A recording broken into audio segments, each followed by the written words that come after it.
PV. അൻവറിനെ പരോക്ഷമായി വിമർശിച്ചും വികസനം പറഞ്ഞും നിലമ്പൂരിൽ LDF കൺവെൻഷൻ ഉദ്ഘാടനം ചെയ്ത് മുഖ്യമന്ത്രി പിണറായി വിജയൻ. നിലമ്പൂർ തെരഞ്ഞെടുപ്പ് പി.വി. അൻവർ വഞ്ചിച്ചതിന്റെ ഭാഗം. ആ ചതിയിൽ LDF ആശങ്കപ്പെടുന്നില്ലെന്നും പിണറായി പറഞ്ഞു. സ്വരാജ് ക്ലീൻ ഇമേജുള്ള നേതാവാണ്. ഓരോ ഘട്ടത്തിലും LDFനുള്ള ജനസ്വീകാര്യത വർദ്ധിച്ചു വരുന്നുവെന്നും കേരളം ഇനിയും മാറുമെന്നും പിണറായി വിജയൻ പറഞ്ഞു.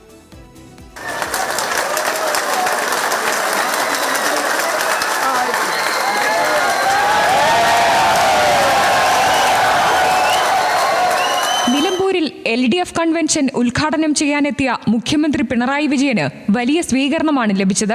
നിലമ്പൂരിന്റെ രാഷ്ട്രീയ ചരിത്രം ഓർമ്മിപ്പിച്ചുകൊണ്ടാണ് പിണറായി പ്രസംഗം ആരംഭിച്ചത്. വാര്യൻകുന്നത്ത് കുഞ്ഞഹമ്മദ് ഹാജിയെ ചതിയിലൂടെയാണ് പോലീസ് പിടികൂടുന്നത്. അതിനുപയോഗിച്ചത് ചതിപ്രയോഗം. അതിന് ഉപകരണമായി പ്രവർത്തിച്ചയാളുടെ നാട് കൂടിയാണ് നിലമ്പൂർ. ഏറ്റവും വലിയ വഞ്ചന കാണിച്ചതിന്റെ ഭാഗമായാണ് നിലമ്പൂരിൽ ഉപതെരഞ്ഞെടുപ്പ് നടത്തേണ്ടി വന്നതെന്നും മുഖ്യമന്ത്രി. ഐതിഹാസികമായ പോരാട്ടത്തിന് നേതൃത്വം കൊടുത്തവരുടെ മണ്ണാണിത്. അതോടൊപ്പം തന്നെ വാര്യകുന്നത്തിനെ പിടികൂടാൻ ഉപകരണമായി പ്രവർത്തിച്ച ചതി കാണിച്ച ആളുടെ മണ്ണ് കൂടിയാണ്. ഇപ്പൊ നമ്മളും ഒരു ചതിക്കിരയായാണ്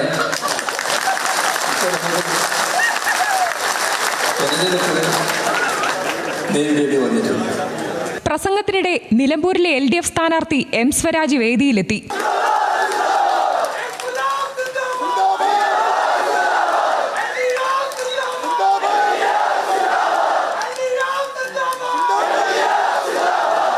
സ്വരാജിനെ പ്രഖ്യാപിച്ചപ്പോൾ തന്നെ സംസ്ഥാനത്താകെ വലിയ സ്വീകാര്യത കിട്ടിയെന്ന് പിണറായി പറയുമ്പോൾ വേദിയിലും സദസ്സിലും നിറഞ്ഞ കയ്യടി. സ്വരാജ് ക്ലീൻ ഇമേജുള്ള നേതാവെന്നും സ്വരാജിനെ ഞങ്ങൾ അവിടെ കാത്തിരിക്കുന്നുവെന്നും പിണറായി വിജയൻ. ഇതേവരെയുള്ള പൊതുപ്രവർത്തനത്തിലൂടെ ക്ലീനായ ഇമേജ് നിലനിർത്തുന്ന സ്ഥാനാർത്ഥിയാണ് സ്വരാജ്. ഏതെങ്കിലും ഒരു വഴിക്ക് പോകുമ്പോൾ അയാൾ എന്നെ കാണാതിരിക്കട്ടെ എന്ന് മനസ്സിൽ ചിന്തിക്കേണ്ട ആവശ്യം സ്വരാജിനില്ല. LDFന്റെ വികസന പ്രവർത്തനങ്ങൾ എണ്ണിപ്പറഞ്ഞാണ് മുഖ്യമന്ത്രി പ്രസംഗം കൊഴുപ്പിച്ചത്. സർക്കാരിന്റെ 4 വർഷത്തെ പ്രവർത്തനത്തെ പൊതുവെ നാട് സ്വാഗതം ചെയ്തു. പൊയ്വാക്കുകൾ നൽകുക, പിന്നീട് മറക്കുക എന്നത് LDF രീതിയല്ലെന്ന് ജനങ്ങൾക്ക് ബോധ്യപ്പെട്ടുവെന്നും പിണറായി വിജയൻ. നാടിനോടും ജനങ്ങളോടും പ്രതിബദ്ധത എല്ലാ ഘട്ടത്തിലും LDF ഉയർത്തിപ്പോന്നിട്ടുണ്ട്. 2021 LDF വന്നിരുന്നില്ലെങ്കിൽ നിക്ഷേപ സൗഹൃദത്തിനായി നടത്തിയ പ്രവർത്തനങ്ങൾ അവിടെ കിടക്കുമായിരുന്നു. വിദ്യാഭ്യാസ സ്ഥാപനങ്ങളുടെ പട്ടികയിൽ രാജ്യത്തെ 1 ഡസനിൽ 3 എണ്ണം കേരളത്തിൽ. കേരളം കുതിക്കുകയാണ്, വലിയ തോതിൽ മാറുകയാണെന്നും പിണറായി. മാറ്റം ഇനിയും മാറും, ഇനിയും കൂടുതൽ ശക്തിപ്പെടും. എന്തുകൊണ്ടാണ് ഈ മാറ്റം വന്നത്? BJP ഭരണത്തിൽ ന്യൂനപക്ഷം വേട്ടയാടപ്പെടുന്നുവെന്നും അയോധ്യ മാതൃകയിൽ കലാപത്തിന് ശ്രമം നടക്കുന്നതായും പിണറായി വിജയൻ പറഞ്ഞു. ശാന്തമായ ജീവിതം കേരളത്തിൽ നയിക്കാൻ കഴിയുന്നു. ആ ശാന്തത LDFന്റെ പ്രഖ്യാപിത നിലപാട് കൊണ്ടുകൂടിയാണ്.